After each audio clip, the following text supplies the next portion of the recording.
Hello everyone, my name is गुरु टेहंगुरी और आप सभी का स्वागत है हमारे यूट्यूब चैनल ट्विन बोस में। आज मैं हाजिर हो गया कंटेम्प्रेरी साउथ एशिया के मोस्ट इंपॉर्टेंट क्वेश्चंस के साथ। ये मेरा दावा है, इस वीडियो का आपको कोई भी और सोर्स में जाने की बिल्कुल भी ज़रूरत नहीं है। अगर आप ये वीडियो देख लेते तो आपका सब कुछ हो जाना है, क्योंकि सब कुछ आज हम इंपॉर्टेंट कवर कर रहे होंगे। इन शॉर्ट बोलूँ तो फंसना पक्का है। इस वीडियो के बाद आपको कहीं भी कुछ जाने की ज़रूरत नहीं पड़ेगी और बोर्ड एग्जाम में आप हमें याद कर रहे होंगे कि यार भैया ने जो बोला था वो सच हुआ। पूरे क्वेश्चन इस वीडियो से आए। तो इसी के साथ यार इस वीडियो को चालू करते हैं। पूरा अच्छे से देखिएगा, जैसा मैंने कहा है फंसना पक्का है, ये कोई क्लिकबेट नहीं है। तो वीडियो को अच्छे से देखिएगा, बहुत अच्छे से समझिएगा जो चीज़ें मैं आपको बता रहा हूँ। तो आपको बिल्कुल भी उसके बाद डरने की ज़रूरत नहीं है अपने टर्म टू बोर्ड एग्जाम में। तो सीधा इस वीडियो को चालू करते हैं। सबसे पहले हम वेरी शॉर्ट और हमारे शॉर्ट आंसर्स देखेंगे और उसके बाद फिर हम लॉन्ग आंसर्स देख रहे होंगे। तो सीधा चालू करते हैं क्वेश्चन नंबर 1 के साथ। पहला इसमें हमारा क्वेश्चन आता है कि व्हाट इज साउथ एशिया। अपने आप में मैं चैप्टर के नाम से एक इंपॉर्टेंट क्वेश्चन आ जाता है और ये चैप्टर का आपको बिल्कुल अच्छे से बनना चाहिए। तो देखिए, जब भी हम साउथ एशिया की बात करते हैं ना, तो यूजुअली हम कुछ कंट्रीज को इसमें इंक्लूड करते हैं। बांग्लादेश, भूटान, इंडिया, मालदीव्स, नेपाल, पाकिस्तान और श्रीलंका। ये इंपॉर्टेंट चीजें याद रखिएगा। इसके बाद अगर हम इसको जोग्राफिकल वे में इस रीजन की बात करते हैं, तो नॉर्थ में हमें माइटी हिमालयास देखने को मिल जाते हैं। साउथ में हमें इंडियन ओशन देखने को मिल जाता है। वेस्ट की बात करते तो अरेबियन सी और ईस्ट की बात करते तो बे ऑफ बंगाल हमें देखने को मिल जाता है। तो कहीं ना कहीं हर एक डायरेक्शन में हमें कुछ ना कुछ अलग देखने को मिलता है। तो अपने आप में रीजन पूरी एक दुनिया से अलग बनकर जाता है। चाहे इसको हम किसी भी वे में देख लें, साउथ एशिया अपने आप में एक ऐसा रीजन देखने को मिलता है जो पूरे वर्ल्ड से अलग है। जोग्राफिकल वे में भी अलग है, पॉलिटिकल, सोशल, कल्चरल, हर वे में कुछ ना कुछ हमें यहाँ अलग देखने को मिल रहा होता है। वो हम पूरा चैप्टर में पढ़ेंगे तो आपको समझ में आएगा। यही दिया हुआ है कि भाई अलग अलग एरियाज में हमें अलग अलग चीजें देखने को मिलती हैं। तो यही लार्जली रिस्पॉन्सिबल है कि लिंग्विस्टिक, भाषाई वे में अगर हम बात करें, सोशल वे में बात करें, कल्चरल वे में बात करें, तो ये सब कॉन्टिनेंट एक डिस्टिंक्ट वे में हमें यहाँ पर देखने को मिल जाता है। उसके बाद यार अगर हम ईस्ट और वेस्ट की बाउंड्रीज की बात करते हैं तो इतनी क्लियर नहीं है जितनी हमारी नॉर्थ और साउथ की बाउंड्रीज क्लियर है। एक यहाँ पर ये इंपॉर्टेंट पॉइंट आप याद रखिएगा। फिर अफगानिस्तान और म्यांमार की बात करते हैं ना, तो इनको भी कई बार इस रीजन में इंक्लूड कर लिया जाता है। जब डिस्कशन एज अ होल हो रहा होता है तो इन्हें भी कई बार इंक्लूड कर लिया जाता है। चाइना की बात करें तो चाइना तो हमारे इस रीजन में इंक्लूड नहीं किया जाता है, लेकिन फिर भी चाइना एक बहुत बड़ा इंपॉर्टेंट प्लेयर है। एक चाइना का बहुत बड़ा इस रीजन में इन्फ्लुएंस हमें देखने को मिल जाता है। तो अगर हम साउथ एशिया की बात करते हैं तो ये बहुत ही एक, आप बोल सकते हैं, डाइवर्स रीजन है। साथ ही साथ ये एक जियो पॉलिटिकल स्पेस, मतलब जहां का पॉलिटिक्स वहां की जियोग्राफिकल फैक्टर्स की वजह से इन्फ्लुएंस होता है। एक जियो पॉलिटिकल स्पेस भी कहीं ना कहीं फॉर्म करता है। तो ये हमारा एक छोटा सा साउथ एशिया का आंसर आ जाता है। इसके बाद अब अगला क्वेश्चन आता है, explain India's relations with Bhutan. अब इसका आंसर देख लेते हैं। इसका आंसर मैं आपको अपने नोट्स के जरिए देना चाहूंगा। बहुत ही शानदार नोट्स हम आपको ह्यूमैनिटीज के सारे मेजर सब्जेक्ट्स का प्रोवाइड करते हैं। डिस्क्रिप्शन में आपको टेलीग्राम, डिस्कॉर्ड के लिंक मिल जाएंगे, वहां से आप डाउनलोड कर सकते हैं। तो अगर हम इंडिया और भूटान के कॉपरेशन की बात करते हैं ना, सबसे पहले बहुत ही स्पेशल रिलेशनशिप हमें इंडिया और भूटान का देखने को मिलता है। कोई भी मेजर कॉन्फ्लिक्ट नहीं है। ये शॉर्ट में आंसर है, आप इसको अपनी लैंग्वेज में बिल्कुल लिख सकते हैं। लैंग्वेज हमेशा आपकी अपनी होना चाहिए बोर्ड एग्जाम में। तो कोई भी मेजर कॉन्फ्लिक्ट हमें देखने को नहीं मिलते हैं। फिर साथ ही साथ भूटान के साइड से हमें एफर्ट्स भी देखने को मिले, जैसे दिया हुआ है Bhutanese monarch efforts to weed out guerrillas and militants. मगर जो मिलिटेंट्स गोरिल्लास ग्रुप्स थे भाई, उनको भी इनने हमारे नॉर्थ ईस्टर्न इंडिया से उनका सफाया करने में हमारी मदद करी है। ये भूटान से ऑपरेट कर रहे थे। तो भूटान ने ऐसा नहीं किया कि यार आप लोग ऑपरेट करते रहो, इन्हें इंडिया को सपोर्ट दिया और इनको मिटाने का काम किया है। साथ ही साथ भाई इंडिया का इन्वॉल्वमेंट भी हमें देखने को मिल जाता है। भूटान में जो बड़े बड़े हाइड्रो इलेक्ट्रिसिटी प्रोजेक्ट चल रहे हैं उसमें इंडिया का रोल आ जाता है। साथ ही साथ भाई उनके डेवलपमेंट के जितने भी प्रोसेसेस हैं, बाकी जितनी चीज होती है, वहां पर इंडिया हमेशा भूटान का साथ देता है। तो ये कुछ शॉर्ट में आ जाता है, इसको आप पूरा अपनी लैंग्वेज में लिख सकते हैं। इंडिया और भूटान का अगर हम एक शॉर्ट में बोले तो बहुत ही स्पेशल रिलेशनशिप हमें देखने को मिलता है। थर्ड आता है, what is Indus river water treaty. बहुत इंपॉर्टेंट क्वेश्चन है, बोर्ड में कई बार ये आता है। इसको अच्छे से देख लेते हैं। एक चीज और क्लियर करना चाहूंगा यहाँ पर, जब मैं आपको बोलता हूँ ना कि बोर्ड में कई बार आता है, इसका ये मतलब बिल्कुल भी नहीं समझिएगा कि ये सीरीज हम पुराने पेपरों से निकाल कर जाते हैं। पूरी सीरीज हम बनाते हैं, पूरा रिसर्च होता है, अपना पूरा एक्सपीरियंस, अपना नॉलेज यूज करते हैं, उसके बाद लेकर आते हैं। बाकी ये सब तो मैं आपको एक्स्ट्रा इन्फॉर्मेशन दे रहा होता हूँ। तो ये चीज हमेशा याद रखिएगा। और आपको पूरा फोकस क्वेश्चन आंसर दोनों में करना है, क्योंकि दोनों बहुत इंपॉर्टेंट है। अब देखिए, अगर हम बात करते हैं तो इस ट्रीटी की बात करते हैं, तो India and Pakistan signed Indus river water treaty by the mediation of the world bank. World bank ने मीडिएट करवाया था, इसलिए हमने ट्रीटी साइन करी थी 1960 में। कौन से इशू के ऊपर करी थी भाई? कि जो इंडस बेसिन का रिवर शेयरिंग है उस पर इशूज चल रहे थे कि कितना शेयर किसको कैसे क्या मिलना चाहिए। इस पर ये हमारा चल रहा था, तो ये हमने किया था। इतनी सारी हमारे यहाँ पर मिलिट्री कॉन्फ्लिक्ट्स हो चुके हैं इंडिया और पाकिस्तान के बीच में, लेकिन उसके बाद भी ये ट्रीटी आज भी सर्वाइव कर रहा है, जो अपने आप में एक बड़ी बात हमारे सामने आती है। तो ये छोटा सा आंसर हमारा इसका आता है, इतना ही आपको इसमें लिखना पड़ेगा। इसके बाद explain the political ups and downs of Bangladesh after 1975। अब 1975 के पहले भी कुछ इंपॉर्टेंट हुआ है बांग्लादेश का, वो अभी हम आगे लॉन्ग आंसर्स में देख रहे होंगे। अभी देख लेते हैं कि 1975 के बाद हमें क्या क्या देखने को मिलता है। इंपॉर्टेंट क्वेश्चन याद रखिएगा। तो अगर हम इसके आंसर की बात करते हैं तो बांग्लादेश ने अपना कॉन्स्टिट्यूशन ड्राफ्ट किया, जहां पर उन्होंने डिक्लेयर किया कि भाई हमें पूरा फेथ है सेकुलरिज्म में, डेमोक्रेसी में, सोशलिज्म में। ये इन्हें पूरा डिक्लेयर किया था। लेकिन हुआ क्या 1975 में, उस समय के जो वहां के पीएम थे शेख मुजीब, उनने क्या किया भाई, कॉन्स्टिट्यूशन में अमेंडमेंट किए, कॉन्स्टिट्यूशन को चेंज किया। उनने बोला कि भाई पहले जो पार्लियामेंट्री फॉर्म था अब वो नहीं रहेगा, उनने उसको शिफ्ट कर दिया प्रेसिडेंशियल फॉर्म ऑफ गवर्नमेंट में अपने बांग्लादेश में। और उसके बाद उन्होंने क्या किया, जितनी भी पार्टीज थी, पॉलिटिकल पार्टीज, उनको अबॉलिश कर दिया और बोला सिर्फ एक पार्टी रहेगी, वो भी उनकी खुद की जो पार्टी थी, अवामी लीग। तो ये हमें कुछ चेंजेस देखने को मिले, तो कहीं ना कहीं ऐसा लग रहा था कि तो डिक्टेटरशिप में बदलता जा रहा है। इसके बाद भाई ये डेवलपमेंट हुआ, ये किसी को भी पसंद नहीं आया और फाइनली भाई इनका हत्या कर दी गई। ये हमें देखने को मिला क्योंकि इन्हें सब चेंजेस किए थे, पसंद नहीं आ रहे थे। और इनका जो हत्या हुई तो उस समय मिलिट्री अपराइजिंग हमें देखने को मिला था, उसमें हुई थी अगस्त 1975 में। He was assassinated in a military uprising in August 1975। अब नए मिलिट्री रूलर आए, उनका क्या नाम था, जियाउर रहमान नाम था, याद रखिएगा। उनने खुद की पार्टी फॉर्म करी जिसका नाम था बांग्लादेश नेशनल पार्टी, और 1979 के इलेक्शंस भी वो जीत गए। लेकिन इनकी भी हत्या कर दी गई, इनको भी असैसिनेट कर दिया गया, और एक फिर से हमें मिलिट्री टेक ओवर देखने को मिलता है। अब वो किसकी लीडरशिप में हुआ था, ये जो फिर से मिलिट्री टेक ओवर हुआ था, लेफ्टिनेंट जनरल HM इरशाद की लीडरशिप में हमें देखने को मिलता है। लेकिन वहां जो बांग्लादेश के लोग थे भाई, वो डेमोक्रेसी चाहते थे, उनने खड़े हुए और डिमांड किया डेमोक्रेसी के लिए। स्टूडेंट सबसे सामने हमें इस प्रोटेस्ट में देखने को मिल रहे थे। इसके बाद जो इरशाद थे उनको फोर्स हो गए वो, क्योंकि इतना ज्यादा प्रोटेस्ट हो रहा था, तो उन्होंने बोला चलो ठीक है भाई, जो पॉलिटिकल एक्टिविटीज बंद थी उनको लिमिटेड स्केल में अब हम ओपन कर देते, अलाउ कर देते हैं। ये चीज हमें देखने को मिली। इसके बाद इनने अपने आपको एज अ प्रेसिडेंट इलेक्ट करवा लिया 5 साल के लिए। He was later elected as a president for 5 year, elect हो गए एज अ प्रेसिडेंट। लेकिन फिर भी क्या हुआ भाई, पब्लिक प्रोटेस्ट हमें मास लेवल पर देखने को मिलता है, जिसका 1990 में इनको स्टेप डाउन करना पड़ा। फिर 1991 के बाद अगर हम बात करते हैं तो यहाँ पर इलेक्शंस हुए, और since then representative democracy based on multi party elections has been working in Bangladesh. तो ये पूरा बांग्लादेश का हमें देखने को मिल जाता है। इसके बाद explain the monarchy and democracy in Nepal. तो नेपाल में दोनों चीजें हमें देखने को मिली थी, तो अब दोनों के बारे में हम देख लेते हैं। ये बहुत इंपॉर्टेंट क्वेश्चन है। अगर आप मुझसे पूछेंगे कि सबसे ज्यादा इंपॉर्टेंट कौन से कंट्रीज के हैं, श्रीलंका, पाकिस्तान और बांग्लादेश, ये 3 बहुत ज्यादा इंपॉर्टेंट है। फिर हमारा नेपाल वगैरह आ जाते हैं। इन सबको तो आपको अच्छे से समझना है मैं जो समझा रहा हूँ। देखिए अगर हम नेपाल की बात करते तो ये कि हिंदू किंगडम था पास्ट में, लेकिन बाद में इसको कॉन्स्टिट्यूशनल मोनार्की में बदल दिया गया था बहुत सालों के लिए। लेकिन फिर क्या हुआ, यहाँ पर भी प्रो डेमोक्रेसी मूवमेंट हमें देखने को मिलते हैं।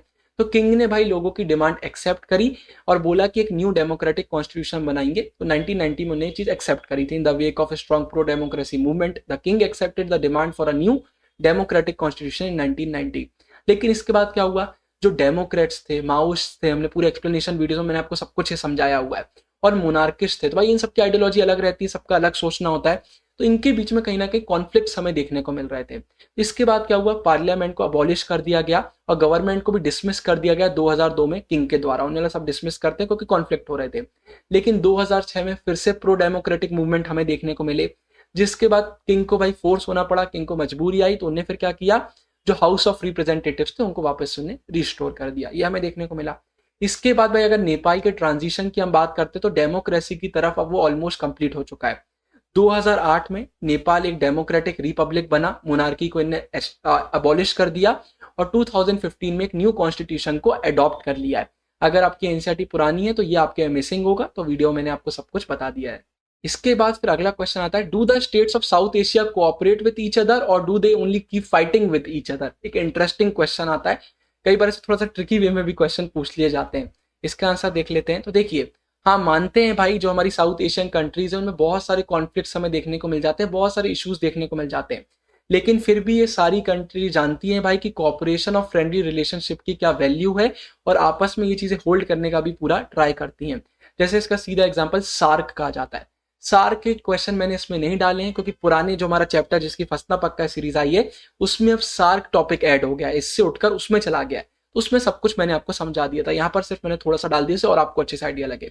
South Asian countries initiated the establishment of the South Asian Association for Regional Cooperation SAARC कब 1985 में, जिससे कोऑपरेशन उन सबके बीच में इवॉल्व हो सके, यह हमें देखने को मिलता है। इंडिया पाकिस्तान की बात करते तो माना भाई हमारे बीच में बहुत सारे कॉन्फ्लिक्ट्स हैं, लेकिन फिर भी दोनों कंट्री ट्राई करती हैं कोऑपरेट करने का। बहुत सारे बस रूट्स ओपन किए गए हैं दोनों बीच के, पंजाब के बारे में भी हमने पूरा चैप्टर में पढ़ा था।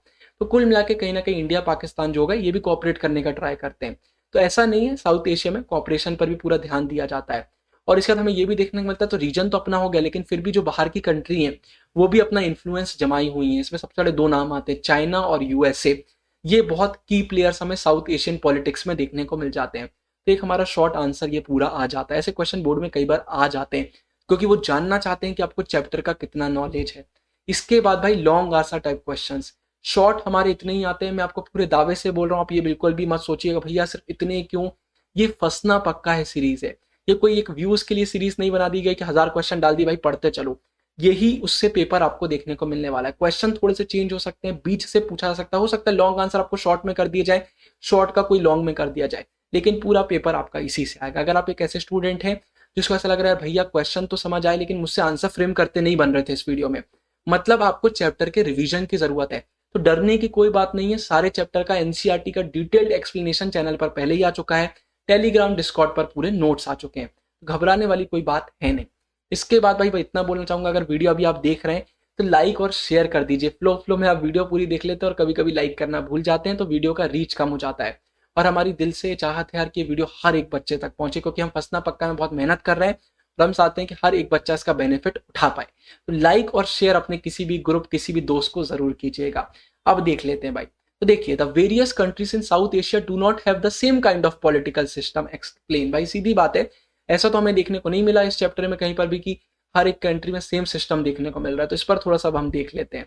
इंपॉर्टेंट क्वेश्चन है, याद रखिएगा।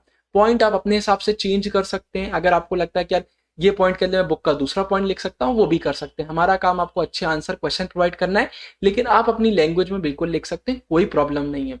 ये कभी भी दिमाग में मत रखिएगा कि हमें आंसर रटने पड़ते हैं, बिल्कुल भी नहीं। तो देखिए इसको ही पढ़ के समझाता हूँ, इंपॉर्टेंट है। बहुत सारी प्रॉब्लम्स हुई, बहुत सारी लिमिटेशंस हुई, लेकिन भाई अगर हम श्रीलंका और इंडिया की बात करते हैं तो जब से हमें ब्रिटिशरों से आज़ादी मिली है हम एक डेमोक्रेटिक सिस्टम को रन कर रहे हैं, ऑपरेट कर रहे हैं। कभी भी बीच में कोई ऐसी प्रॉब्लम नहीं आई जिसकी वजह से डेमोक्रेसी हमारी हार्म हुई हो, यह हमें देखने को मिलता है। पाकिस्तान और बांग्लादेश की बात करते हैं तो यहाँ पर सिविलियन और मिलिट्री दोनों रूल्स हमें देखने को मिल जाते हैं। आगे अभी हम क्वेश्चन डिस्कस कर रहे होंगे। अगर हम बांग्लादेश की बात करते हैं तो बांग्लादेश में तो फिर यह हुआ कि अगर हम पोस्ट कोल्ड वॉर के बाद के पीरियड की बात करते हैं तो उसका समय वहां डेमोक्रेसी देखने को मिल रही है। नेपाल की बात करते हैं तो 2006 तक नेपाल एक कॉन्स्टिट्यूशनल मोनार्की था, हमने अभी पढ़ा, जहां पर भाई एक डेंजर था कि जो किंग है वो पूरी एग्जीक्यूटिव पावर को अपने अंडर में ले सकते हैं। लेकिन 2008 में मोनार्की वहां की अबॉलिश कर दी गई और अब एक डेमोक्रेटिक रिपब्लिक नेपाल बन चुका है। भूटान की बात करते हैं तो 2008 में वो एक कॉन्स्टिट्यूशनल मोनार्की बना और उनके किंग की लीडरशिप के अंडर में वो अब एक मल्टी पार्टी डेमोक्रेसी बनकर इमर्ज हुआ है। ये हमें देखने को यहाँ पर भूटान का भी मिलता है। मालदीव्स की बात करते हैं तो एक और हमारा आइलैंड नेशन है। ये 1968 तक सल्तनेट था, लेकिन इसके बाद इसने अपने आप को ट्रांसफॉर्म किया है। किसमें किया है? एक रिपब्लिक में किया है, जिसमें प्रेसिडेंशियल फॉर्म ऑफ गवर्नमेंट हमें देखने को मिल जाती है। ये चीजें याद रखिएगा, आप चाहते एक कॉपी में भी लिख सकते हैं जब मैं एक्सप्लेन कर रहा हूँ, क्योंकि हम भूल जाते हैं ये चीजें और ये क्वेश्चन तो आते ही, आपको हर कंट्री की डिटेल पता होना चाहिए। उसके बाद फिर अगर हम जून 2005 की बात करते हैं तो जो मालदीव्स का पार्लियामेंट था उसने यूनानिमसली, मतलब सबकी सर्वसम्मति के साथ वोट में अब मल्टी पार्टी सिस्टम इंट्रोड्यूस कर दिया था। तो कहीं ना कहीं मालूम चलता है कि भाई बहुत मिक्स्ड रिकॉर्ड रहे हैं यहाँ पर हमारे डेमोक्रेसी के, हमारे इस रीजन में।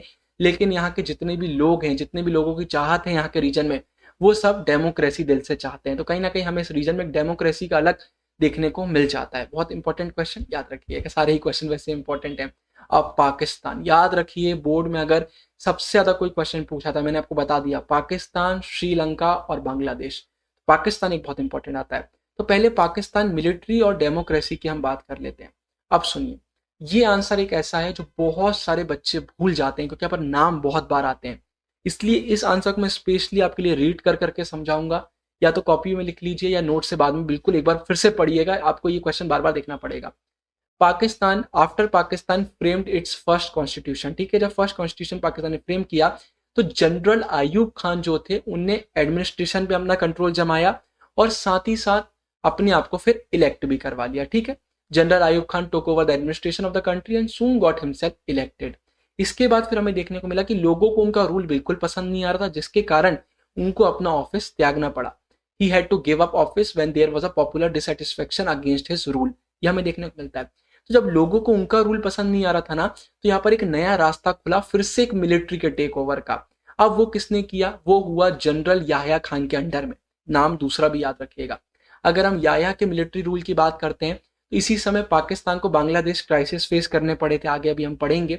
और उसके बाद 1971 में इंडिया के साथ वॉर भी पाकिस्तान का हुआ, जिसके बाद भाई बांग्लादेश कंट्री बना था। अभी हम आगे पढ़ेंगे, आपको क्लियर होगा।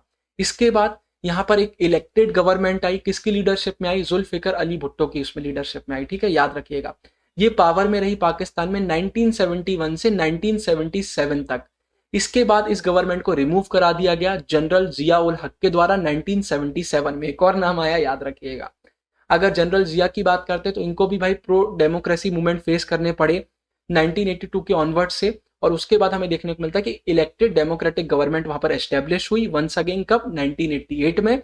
और इस बार किसकी लीडरशिप में थी वो? बेनजीर भुट्टो की लीडरशिप में थी। इस पीरियड के बाद यहाँ पर आता है कि पाकिस्तानी की जो पॉलिटिक्स थी, अब वो किसके अराउंड घूम रही थी भाई? एक कंपटीशन के अराउंड। वो कंपटीशन था भाई, इनकी पार्टी हो गई और फिर मुस्लिम लीग हो गई। इन पार्टीज के बीच में हमें देखने को मिल रहा था। बेनजीर भुट्टो की लीडरशिप की बात की अगर हम बात करते हैं तो ये एक ऐसा फेज था भाई।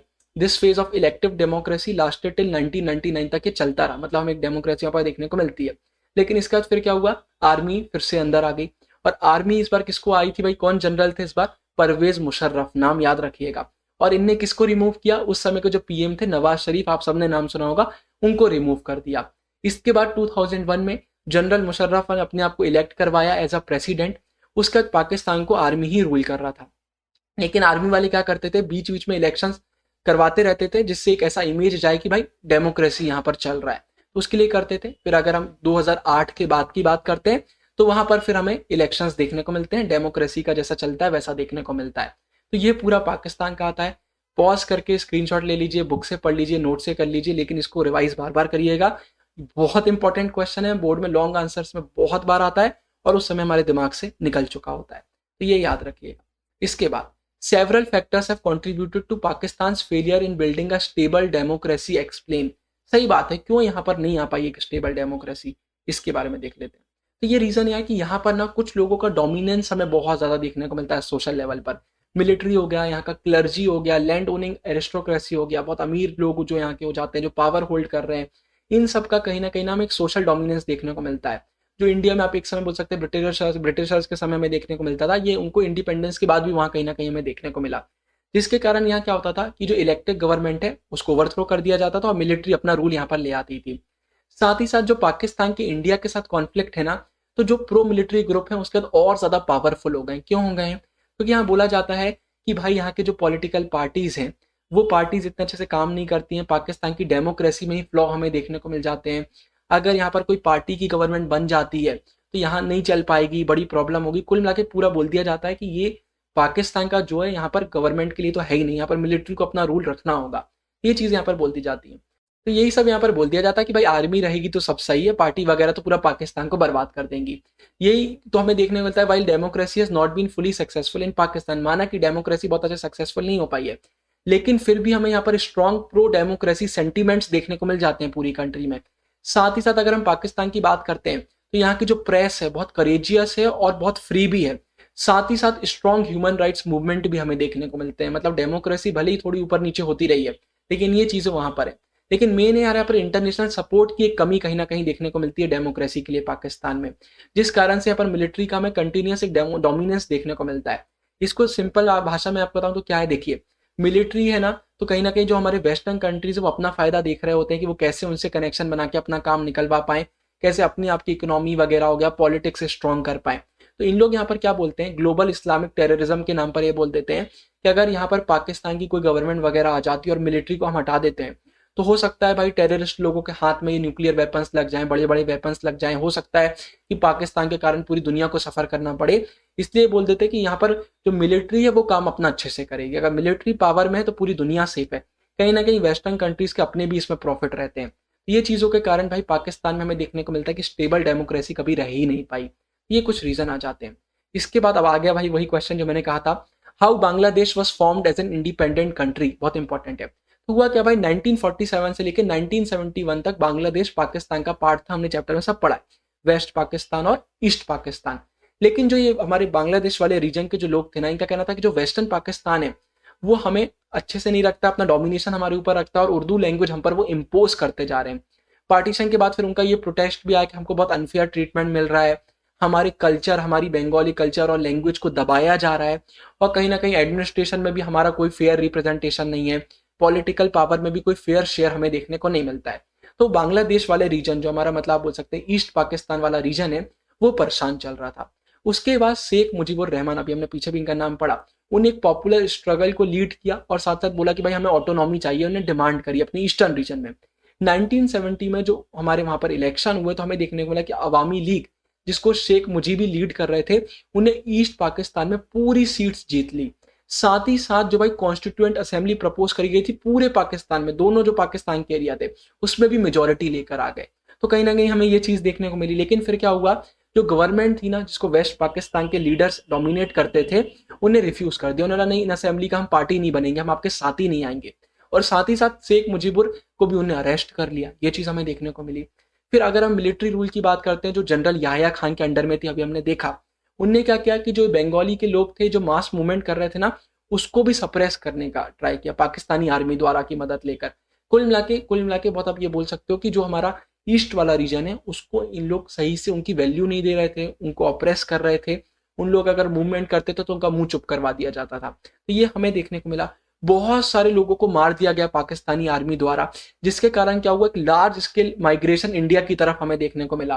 तो इंडिया में भाई रिफ्यूजी की प्रॉब्लम आ गई थी, इतने सारे लोग इंडिया में आ रहे थे हमारे बांग्लादेश वाले रीजन से। मतलब मैं बांग्लादेश का रीजन बोल रहा हूँ तो उस समय का मैं ईस्ट पाकिस्तान बोल रहा हूँ। ये चीज हमें देखने को मिली। तो भाई कहीं ना कहीं इंडिया के पार्ट थे तो अब कहाँ जाएंगे, तो वापस इंडिया की तरफ एज अ रिफ्यूजी वो आ रहे थे। तो भाई इंडिया ने भी सपोर्ट किया और इंडिया ने डिमांड किया कि भाई जो ईस्ट पाकिस्तान है उसको इंडिपेंडेंस मिले। तो इंडिया ने उनको फाइनेंशियली और मिलिट्री सपोर्ट किया, जिसके कारण इंडिया और पाकिस्तान की दिसंबर 1971 में वॉर भी हमें देखने को मिली, जिसमें पाकिस्तानी फोर्सेस को सरेंडर करना पड़ा ईस्ट पाकिस्तान में, और बांग्लादेश एक इंडिपेंडेंट कंट्री बनकर हमारे सामने आ गया। ये पूरा बांग्लादेश का आता है, याद रखिएगा, एक इंपॉर्टेंट हमारे हिस्ट्री का ये पार्ट है। इसके बाद explain the ethnic conflict in democracy in Sri Lanka. Ethnic से यार हमारा मीनिंग हो जाता है कोई, अगर आप बोलते हैं कोई कल्चर ट्रेडिशन जब इन्वॉल्व हो जाता है। तो डेमोक्रेसी भाई हमारे श्रीलंका में सेटअप हुई थी, जिसको डिस्टर्ब किया वहां के एथनिक कॉन्फ्लिक्ट में जो दो ग्रुप्स के बीच में हुई थी। एक थे हमारे सिन्हालीस और एक थे हमारे तमिल ओरिजिन पीपल। तो जो सिन्हालीस लोग थे ना, उनका कहना है जो शिलोंग का रीजन है, मतलब श्रीलंका का पुराना नाम है, वो हमारा है, हम बिलोंग करता है हमको। तो उन्होंने ये कहा, और उनका कहना था कि भाई तमिल्स का नहीं है, वो तो इंडिया से माइग्रेट कर आए हैं। According to Sinhalese the region of Ceylon belong to Sinhala people only and not to the Tamils who migrated from India. इसके बाद क्या हुआ, LTTE फुल फॉर्म याद रखिएगा, liberation tiger of Tamil Eelam. ये एक मिलिटेंट ऑर्गेनाइजेशन था जो फॉर्म हुआ और इनने डिमांड किया एक सेपरेट कंट्री, हमें हमारी भाई सेपरेट कंट्री चाहिए। तो भाई जो गवर्नमेंट इंडिया की थी ना, उनको जो हमारे तमिल लोग हैं उन्हें प्रेशराइज किया कि भाई जाइए श्रीलंका में जो तमिल्स हैं उनका प्रोटेक्शन करिए, उनकी मदद करिए। तो इसके बाद इंडिया ने भाई श्रीलंका के साथ एक अकॉर्ड साइन किया और इंडियन लोगों ने अपनी ट्रूप्स वहां पर भेजी। ठीक, इंडिया गवर्नमेंट ने अपनी ट्रूप्स भेजी कि भाई वहां पर जो श्रीलंकन गवर्नमेंट और तमिल के बीच में जो कॉन्फ्लिक्ट चल रहा है उसको हम स्टेबलाइज करने का ट्राई करेंगे। लेकिन हुआ क्या भाई, इंडिया की वहां पर LTT वाले ग्रुप से फाइट हो गई। उसके बाद भाई इंडिया की जो वहां पर पीस कीपिंग फोर्स गई थी उसको पुल आउट करना पड़ा, उसको वापस आना पड़ा श्रीलंका में 1989 में, और जो उसके गोल्स थे, जो एम्स थे, वो कुछ भी अचीव नहीं कर पाया। तो कहीं ना कहीं एक फेलियर हमें देखने को मिला। इसके बाद अगर हम प्रेजेंटली बात करते हैं तो भाई जो LTT है उसको पूरी तरीके से डिस्ट्रॉय कर दिया गया श्रीलंकन गवर्नमेंट द्वारा, और जो LTT का भी एरिया था वो भी अब रिकवर वापस से कर लिया गया है। तो कहीं ना कहीं हमें देखने को मिलता है कि इतनी एथनिक कॉन्फ्लिक्ट होने के बावजूद श्रीलंका की इकोनॉमी हमेशा हाई रही है और इनने एक डेमोक्रेटिक पॉलिटिकल सिस्टम मेंटेन करके रखा है। अभी हमने स्टार्टिंग में भी देखा था। तो ये एक हमारा पूरा आ जाता है भाई पूरा श्रीलंका के एथनिक कॉन्फ्लिक्ट के बारे में। तो ये एथनिक कॉन्फ्लिक्ट आपको बनना चाहिए, बिल्कुल इसको अच्छे से याद रखिएगा। इसके बाद explain the conflicts between India and Pakistan. ये भी बड़ा इंपॉर्टेंट है भाई, इंडिया और पाकिस्तान के क्या कॉन्फ्लिक्ट रहे। 6 मार्क्स में बहुत बार क्वेश्चन आया, लॉन्ग आंसर्स में तो बहुत बार देखने को मिलता है। तो एक एक करके भाई हम वेरियस कॉन्फ्लिक्ट्स देख लेते हैं। पहला तो भाई कश्मीर इशू आ जाता है कि भाई पार्टीशन के बाद क्या हुआ, 2 कंट्रीज भाई इन्वॉल्व हुई थी कॉन्फ्लिक्ट में कि भाई कश्मीर किसका है, क्या है, पूरा कश्मीर के फेट के लिए इंडिया और पाकिस्तान। पाकिस्तानी गवर्नमेंट क्लेम करती थी कि कश्मीर भाई उनका है, इसके चक्कर में 1947 और 48 में हमारी वॉर हुई, जिसका पीओके वगैरह हमें देखने को मिलता है, चैप्टर में हमने पूरा पढ़ा था। उसके 1965 में भी हमारी वॉर हुई, फिर 1971 में भी हमारी वॉर हुई, लेकिन कश्मीर इशू सॉल्व नहीं हुआ। साथ ही साथ कॉन्फ्लिक्ट हमें स्ट्रेटेजिक इश्यूज में भी देखने को मिल जाते हैं, जैसे सियाचिन जो ग्लेशियर है उसके कंट्रोल पर हमें सवाल देखने को मिलते हैं। जो हम आर्म्स परचेज करते हैं, ऑब्टेन करते हैं, उस पर भी कॉन्फ्लिक्ट देखने को मिल जाते हैं। अब तो दोनों कंट्री का न्यूक्लियर वेपन है। 1968 में भाई इंडिया ने कंडक्ट करा था न्यूक्लियर एक्सप्लोजन पोखरन में, उसका रिस्पॉन्स पाकिस्तान ने भी किया भाई न्यूक्लियर टेस्ट चागाई हिल्स में, ये हमें देखने को मिलता है। अब एक इंपॉर्टेंट चीज बोल देता हूँ, बहुत सारे स्टूडेंट्स हमसे बोलते हैं कि भैया आप एक काम करा करो, फंसना पक्का है कि वीडियो मत बनाइए, आप सिर्फ हमको क्वेश्चंस दे दीजिए, हम क्वेश्चन पढ़ लेंगे काम हो जाएगा। बिल्कुल गलत। मैं क्यों बार बार आपसे बोलता हूँ वीडियो आपको पूरी देखने की जरूरत है।